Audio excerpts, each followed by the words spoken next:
Hello, everyone, and welcome to another episode of The Attacking Two.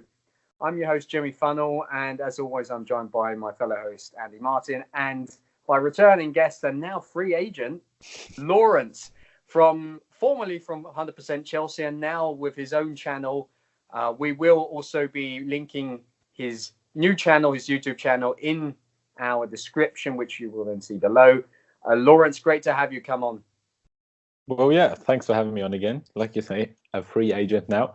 But yeah, I'm looking forward to it. I mean, it's after obviously that result yesterday, it's maybe not the greatest of times, but still better than say 3 weeks ago. So Very true. We've got, as Lawrence already said, we've got a bit of mixed emotional episode planned where we will be reviewing yesterday's game. We will be previewing the next game and talking about Chelsea's chances of reaching those Champions League spots, and of course all the recent news revolving around Eden Hazard and Zinedine Zidane being appointed Real Madrid manager.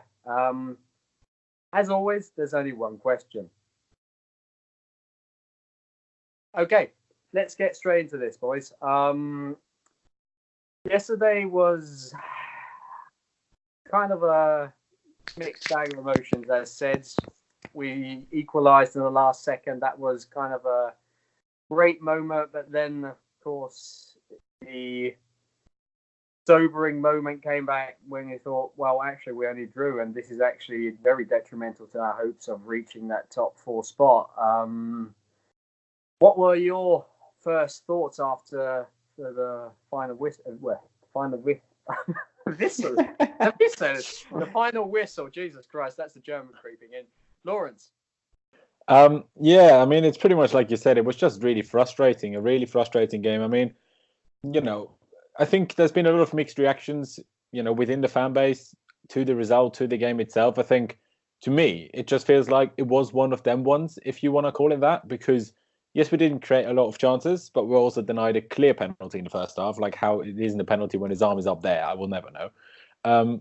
Which makes a big difference. If we score that, I feel like we probably win that game 2-0 or so pretty comfortably, probably, because Wolves didn't even really try to attack, which was a bit interesting. And then we concede from one, well, it wasn't one individual mistake, but it was one moment where multiple players made mistakes. And then we get unlucky with Azpilicueta slightly deflecting Jimenez's shot, which I think Kepa probably saves otherwise because he's going the right way and Jimenez didn't get a lot of power on it. So it was just mistakes and, getting unfortunate. And then we just had to, bring it back. Sarri did make changes that he's never made before, which was interesting. Obviously down to how Wolves played and how they simply just parked their back eight, basically. But, we did do that and we did get a late equaliser at least. 1 point is still better than no points. Me personally, I don't think it's necessarily the end of our top four hopes. Like, we still have that game in hand. Yes, we go to Anfield and we go to, obviously, Old Trafford as well. But, Spurs still go to Liverpool. Spurs still go to Man City. United play us and Man City back to back. I feel like there's still everything to play for, if you will. I mean, Arsenal obviously look good, but Arsenal have slipped up against lesser so oppositions plenty of times in their history, or in recent times at least. And if I'm not mistaken, they also still play Wolves. And I think that has to be, taken into consideration here because, yes, Wolves, they sound like, they're just a promoted side and whatnot. Wolves are good. Wolves are good, especially against the top six sides because, they know what they're doing. They're very good at defending. There's a reason they beat Liverpool in the Cup. They got draws against Man City. I think they won at Wembley, didn't they? Yeah. Against Spurs. Yeah, Wolves actually is unbeaten in London this season, which is quite a stat if you see exactly it. So it's even City got a draw against them, so it's not like Sarri is bad now because we got a draw against Wolves, and every player is bad because we got a draw against Wolves. Wolves are good. Yes, it was a disappointing and frustrating result. At least we got a goal back. I feel like we have to look at some sort of positives here because if you look at recent weeks, whenever we went a goal down, we basically collapsed and gave up, and there was no hope of us ever getting back into that game. Yesterday that was different. As soon as we conceded, I feel like the intensity improved. You can talk about an issue with that being why isn't the intensity there in the first place, but at least it improved rather than regressing in a sense. So that improved. We got our goal, even though it was not a lucky goal, but it took like a moment of genius, if you will, because it was a great strike by Hazard, even though I feel like Patrizia could have saved that. But still, it's some sort of positive, I guess, compared to other games where we went to goal down and really didn't go well. So in a sense that, yeah, I mean, it's not great for our top four hopes, but I feel like it's not completely over. Yeah, I mean, I think many will echo that sentiment, although there have been those calls that, it was the worst performance ever. I mean, short-term memories, if you think of that 6-0 thrashing a few weeks back. So, I mean, it certainly wasn't a good performance in the first half. It really wasn't. And that second half, it did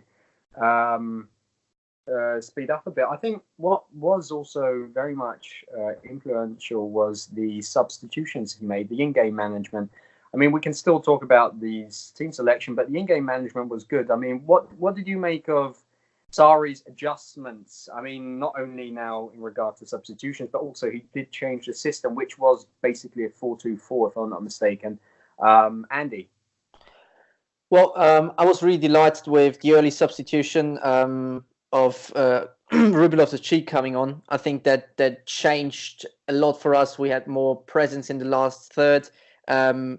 Did create more chances, not the clear-cut chances you want, but Wolverhampton made it hard for us. Echoes that Laurenz shared before. He said that it was one of them ones. And I could feel it all day long that the first team that would score would not lose this game because it was a really tight matchup.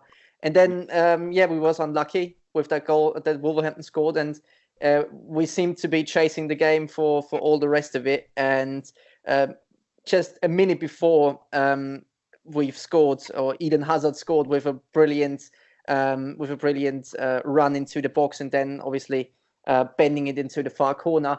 I was thinking we could play 180, 270 minutes and we wouldn't score in that game because they were sitting so deep and were so brilliant at parking the bus. But yeah, sometimes it takes a flash of individual brilliance, and but the substitutions obviously did help. I like that Jorginho went off for Willian.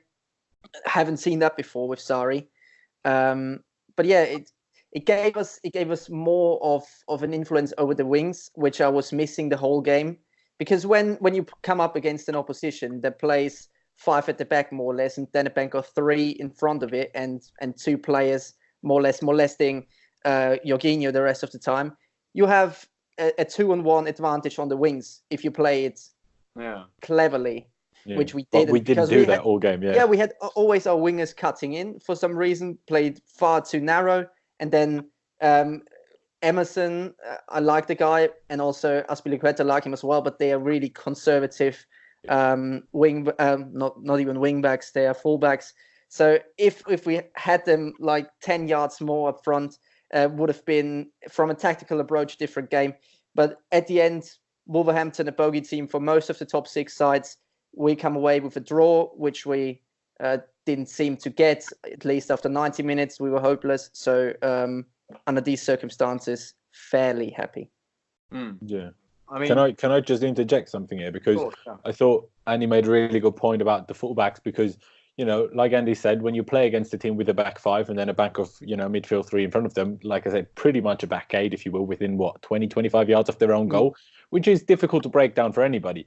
But then when you get on the wings, because we use the wings plenty, but we started no build-up play there, like no link-up play there. It was the wingers had the ball and they were stood in front of 2 or 3 opponents, and then just either tried to cross it with no hope of Higuain ever getting to that against 3 centre-backs. That there was no hope of that happening, or they just passed it backwards to one of the fullbacks. There was no link-up play happening, and you know it's the same with Kovacic. Kovacic in the final third is it's basically like he doesn't play. It's basically like we have a player less once we get into the final third when Kovacic plays. He's a great player generally. Good passing, good movement. He's pretty strong as well, holds the ball up well. But once he gets to the final third, it's like he doesn't exist in a sense.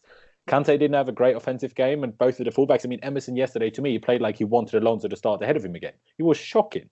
Like, he did absolutely nothing. He's meant to be better than Alonso going forward, and then he does just as much of nothing. And when we concede, he walks. Why was he walking? I mean, I'm not saying he necessarily would have been able to intercept that pass, but he was just walking. You know, he could have tried to sprint or something. Like, try. That was what we criticized Alonso for all the time. But now no one's criticizing Emerson, and I don't understand that. I know we like Emerson a lot because Alonso is so bad. But, you know, if we criticize Alonso for the same thing, we need to criticize Emerson for the same thing as well. And yeah, obviously, like Andy said as well, when Loftus-Cheek came on, that certainly made a difference. Hudson-Odoi didn't really make much of a difference. I would have, to be honest, preferred kind of just Giroud coming on for Jorginho and Willian coming on for Pedro, because I felt like we ended up crossing the ball so much. Might as well put another striker in the box, because you're not going to score with Willian and Hudson-Odoi from the wings by the byline, are you? So I don't know. That's just something I would have done. But it is what it is, and we got a goal at least. 2 points on that, boys. Regarding Emerson being conservative, I agree with you that him walking back on where we conceded, that wasn't something that we should just look over. That should be condemned. And if we're criticizing Alonso for that, then he has to certainly be criticized. I'm a very big supporter of Emerson, but that wasn't good. However, regarding him being conservative yesterday, watching him try to get up those flanks, he was out-crowded there immediately. He could got to the halfway line, then every step he took, he was crowded out. But to be fair, not only him, any of our players, they were sitting so deep, and you can't criticize them for that, because when we went to Barcelona in 2012, I couldn't give a shit if we played well or not. It's just about results in football, and so I'm not actually going to condemn them for that. That's fine.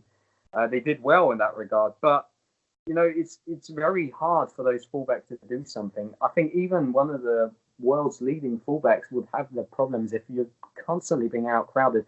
The problem is that you need your teammates to then make space for you and for themselves, and they didn't, because the movement wasn't there. And Emerson, in the second half, I agree, in the first half he was too not very dynamic, but in the second half he did try to come through sometimes, but he just ran into a cul-de-sac. It was impossible to get through, because Hazard was shocking yesterday. I know he did score that goal, but he was completely off the pace. He was losing the ball, and he was frustrated because his passing wasn't on point. And on the left, if Hazard has a great day, Emerson plays even better. And that's the thing. It was very tough for Emerson, and also for Azpilicueta, but we know that Azpilicueta is more conservative.